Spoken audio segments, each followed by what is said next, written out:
You will hear a woman phoning an electrical repair company about a problem with a piece of household equipment. First, you have some time to look at questions 1 to 7.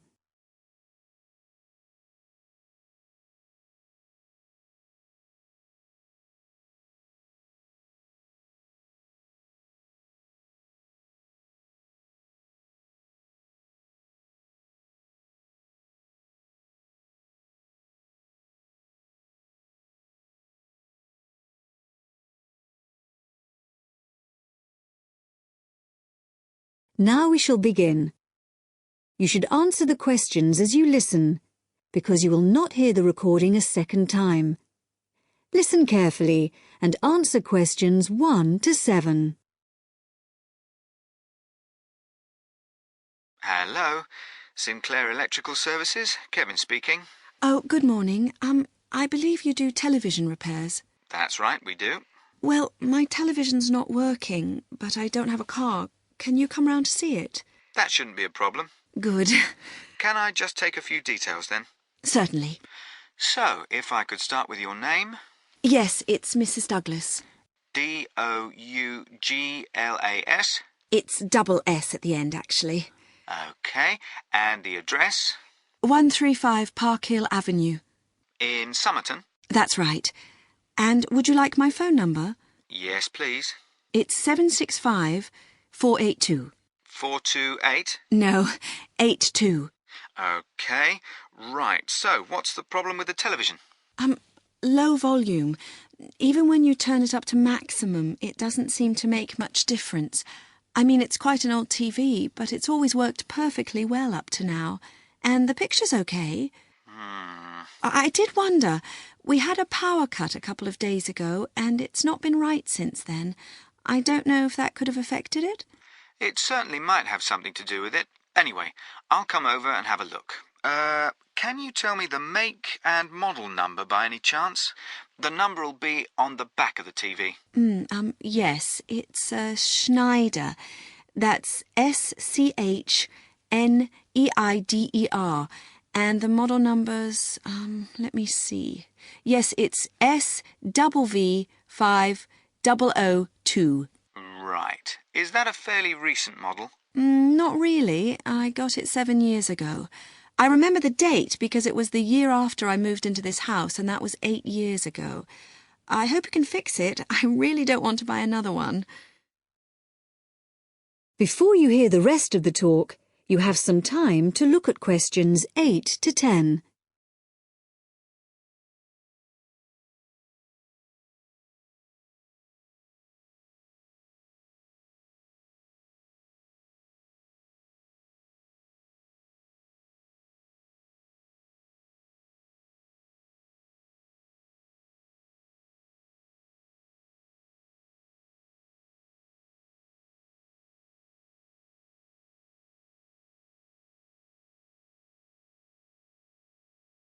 Now listen and answer questions 8 to 10. Well, I'll see what I can do when I come round to the house to look at it. I think I know your road. Is it the one that's off the high street? That's right. The house is on the left if you're coming from the high street, just before the road bends to the right. I'm afraid it's getting harder and harder to park on the road, but if you drive on round the bend, you can usually find somewhere. That's all right. Now, let's see. When would it be convenient for me to come round? Well, as soon as possible, really. Well, what's today? Friday. I'm booked up today, and then we've got the weekend, so I'm afraid it looks like Monday morning's the earliest. You can't come tomorrow? Well, Saturday morning I'm in the showroom, and I don't work Saturday afternoon and Sunday. OK. I'll make sure I'm in. Oh, and one last thing. I wonder if you'd mind telling me how you heard about us. We've just opened a new web page, and we're interested to see how effective it is. No, I actually heard about you from the woman next door. She couldn't remember your number, but I looked it up in the phone book. Oh, right. It's always the best advertising, word of mouth. Right, OK. Thank you, Mrs. Douglas. Thank you. Goodbye. That is the end of part 1. You now have half a minute to check your answers.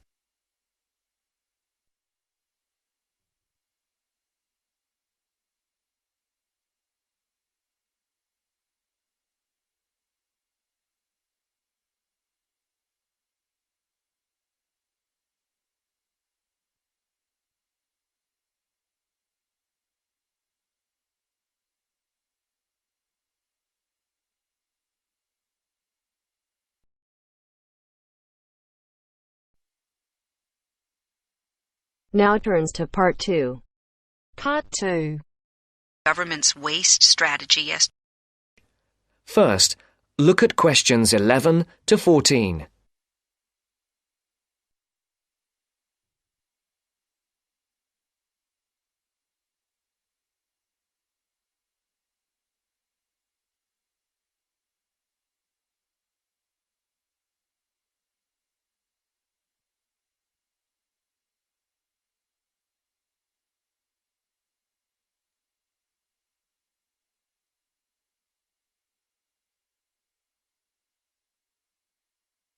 Listen carefully.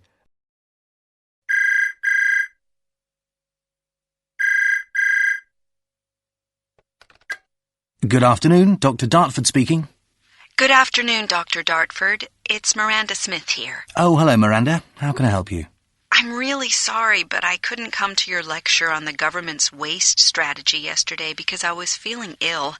My essay has to be handed in 2 weeks' time, and I'm worried I might have missed something important. I really don't like it when I miss lectures, especially when I need the information for an essay. Well, try not to worry. You can't help being sick. How about if I give you a quick summary of the main points? That'd be great, thanks. Just let me get a pen. Right, I'm ready. To begin with, I stressed the importance of us reusing and recycling waste in the future. I made particular reference to the UK, which at the moment only recycles about 8% of household waste. The levels of industrial and commercial waste are much higher. It's frightening how much waste factories produce on a daily basis, but that's not all. The fact is that not only is this rate of recycling well below government targets, but it's at a much lower rate than many other European countries, which means Britain is just not keeping pace with the rate of growth in household waste. That's pretty worrying, isn't it? It certainly is. What is more, we need to understand that if we are to achieve a more rational and sustainable use of our resources in this country, then we have to develop a fundamental change in the way we think about waste. That won't be easy. What suggestions did you propose? Just give me a second. Let me check my notes. OK, got it. Basically, there are a couple of ways this could be achieved. One of these is for more household waste to be separated. You mean separated into things like newspapers, tins, and stuff like that? Yes, that's the idea. Then this separated waste would obviously need different forms of collection by local councils, but most importantly, it will require an expansion in the market for collected materials, which is one of the major barriers to increased recycling. New government targets have also been set for recycling or composting 30% of household waste by 2010. But that's almost a 4-fold increase, isn't it? It is indeed. Rather a frightening figure, whichever way you look at it. Before the broadcast continues, look at questions 15 to 20.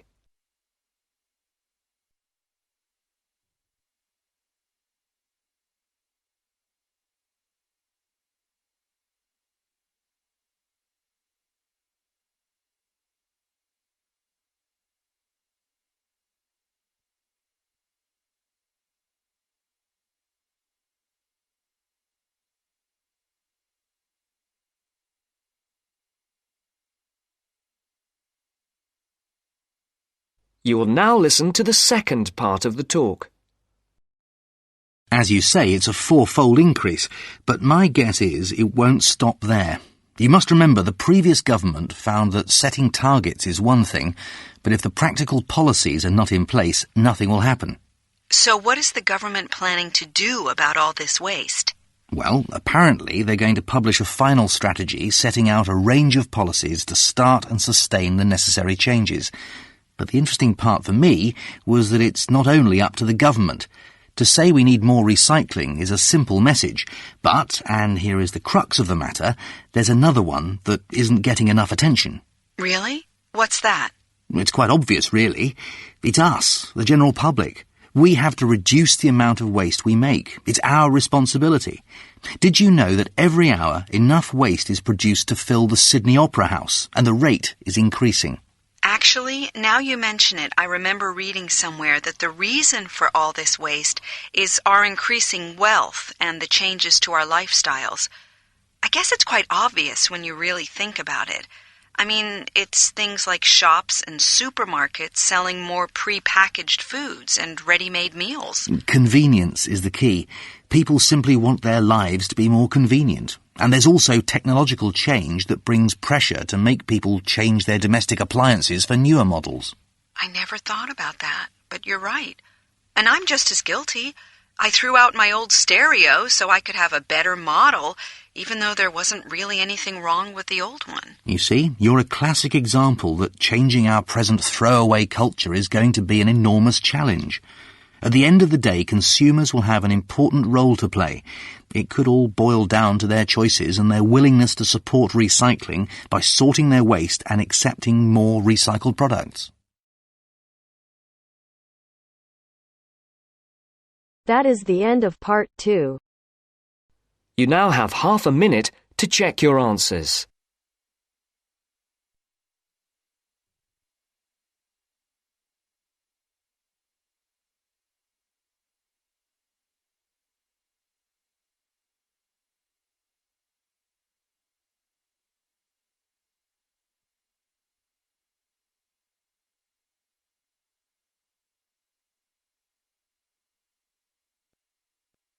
Now turns to part 3.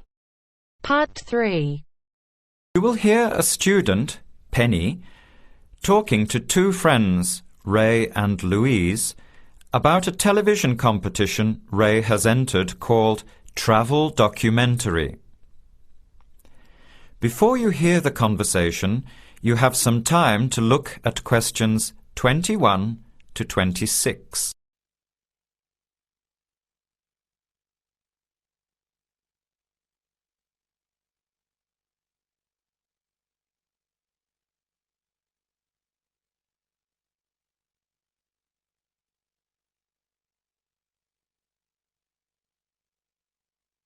Now, listen carefully and answer questions 21 to 26.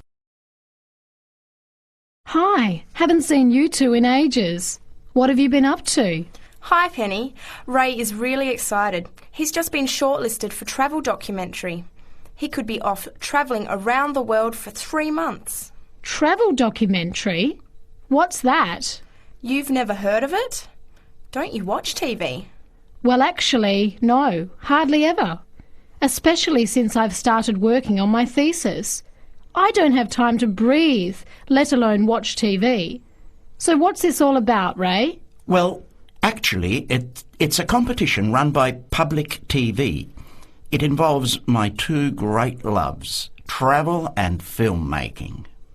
Is it that program where people are sent around the world making documentary videos? I have heard of it.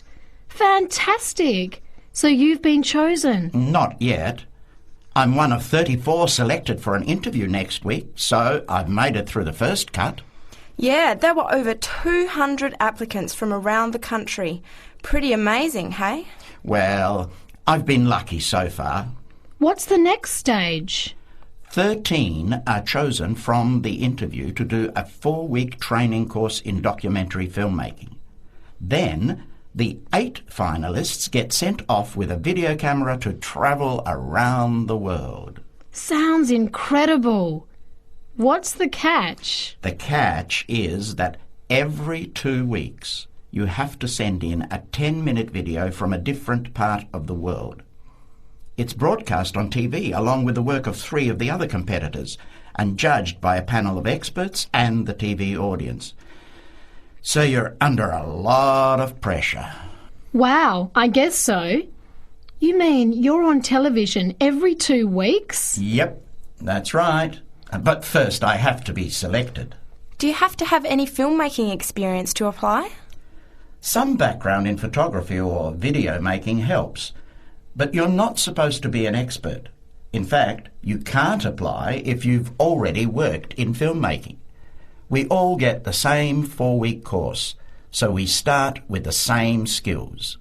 Can you go anywhere in the world you want? Each competitor makes up his or her own travel plans and has to get them approved. Before the conversation continues, you have some time to look at questions 27 to 30.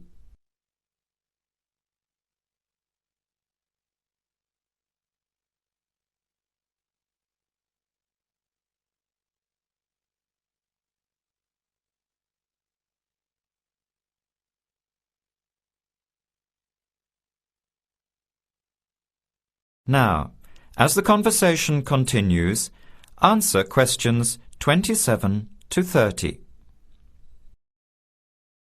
Have you talked with anyone else who has done it? As a matter of fact, just last week, I met Sarah Price, a girl from here who did it last year. What did she have to say about it?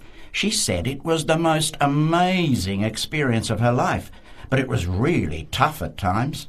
I think you'd have to be really brave to take off like that alone with so much responsibility. It's not like going on a holiday, is it? No. 2 weeks in a country often where you can't speak the language to find a story, film it, organise all the editing. Then you're off to a completely different part of the world to start all over again. Pretty exhausting, but exciting too. What a way to see the world. What about Sarah Price? Did she have any bad experiences? She said the worst part was when she got some mysterious fever in Mongolia and thought she might have to be sent home. Fortunately, it got better, but she said it was scary to feel really ill when you're alone so far away. So what made you want to apply? When I saw the program on TV a while ago, I thought, this is for me. I've always wanted to travel, but needed to work for a year before I could even think about it. Then a new series started up. I thought, now's my chance. Don't you think you'll be lonely? I don't think I'll have time to be homesick. I'm more worried about having too much to do and not enough time to get things organised. So we might be watching you on television in the next few months. I hope so, if I'm lucky. When will you know for sure? They choose the final 8 in March. A month later, you're on your way. So do you have to pay anything? Nothing. It's all paid for. Course, camera, flights, accommodation and in-country travel. The budget is pretty tight though. No extras. I sure hope you get it. Then I'll be finding time to watch at least one program on television every week. That is the end of part 3. You now have half a minute to check your answers.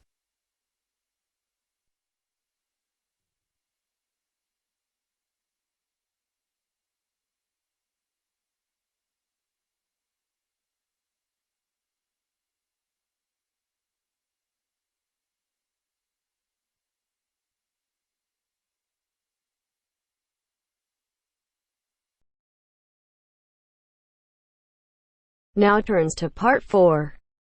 Part 4. You'll hear a lecturer talking to a group of science students. First, you have some time to look at questions 31 to 34.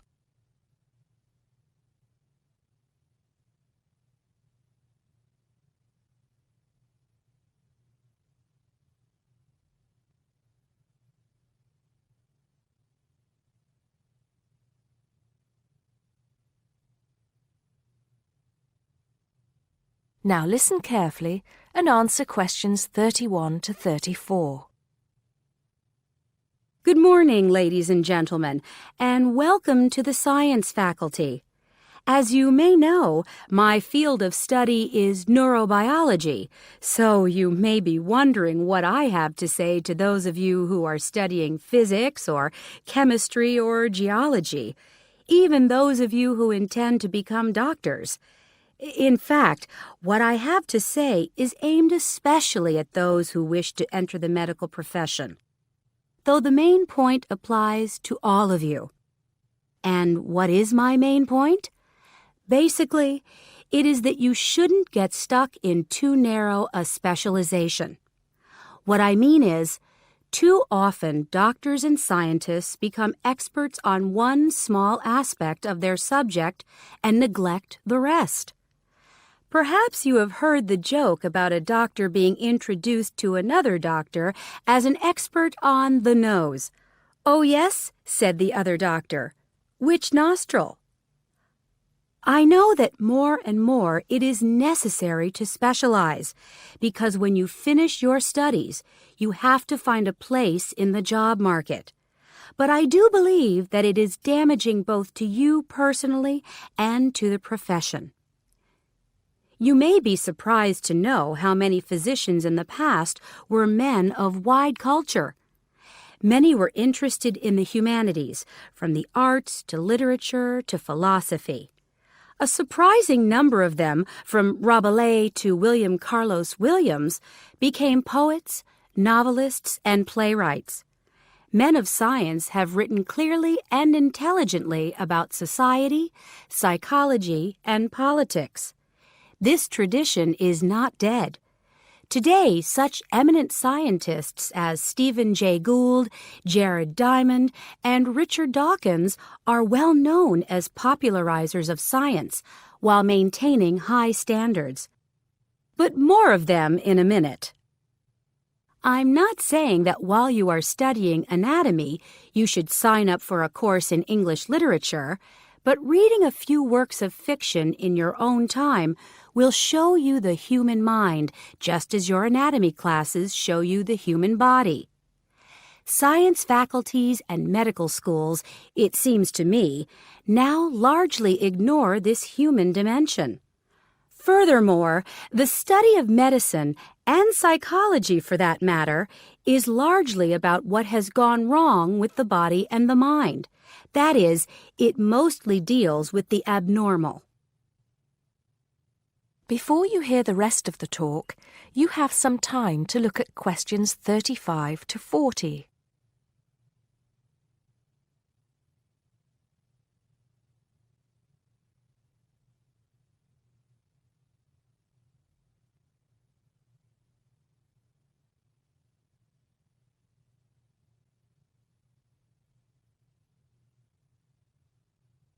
Now listen and answer questions 35 to 40.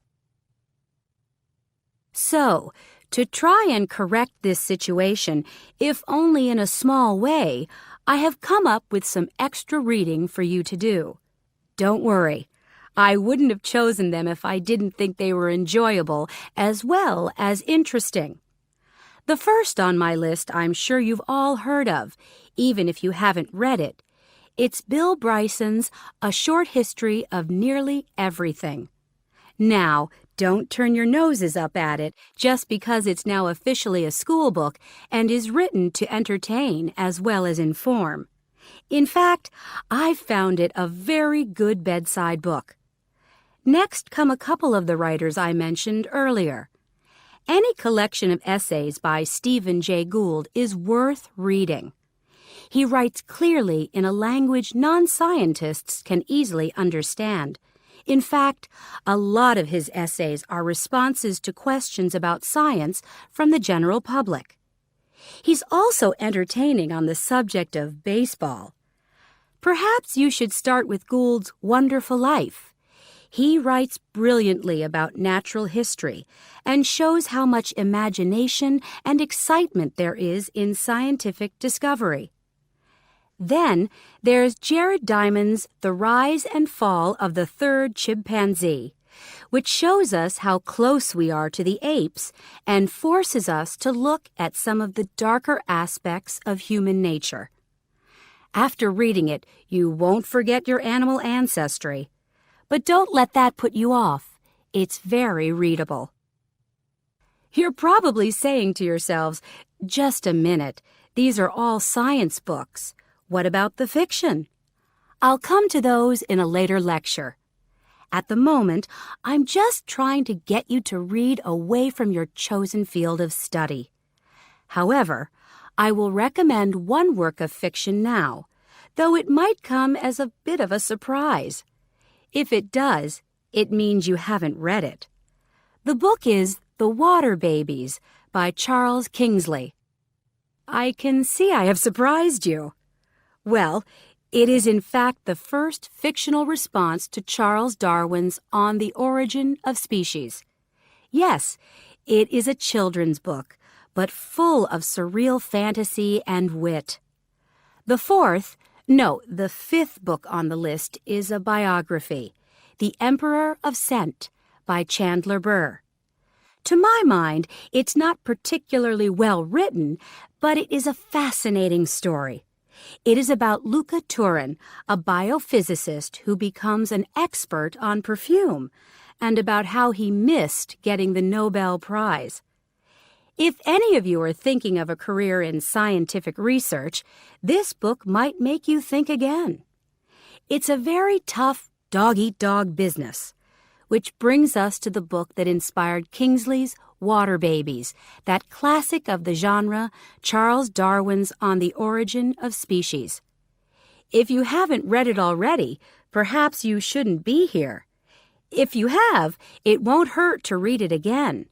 Or if you prefer, read his The Voyage of the Beagle, which, as well as being of interest to any natural historian or anyone interested in scientific method, also makes a great travel book. Well, I think that's enough to be going on with, and I can see that it's time to finish up. So please bear in mind, throughout whatever course you are studying, not to neglect other aspects of your wider, non-academic education. Thank you.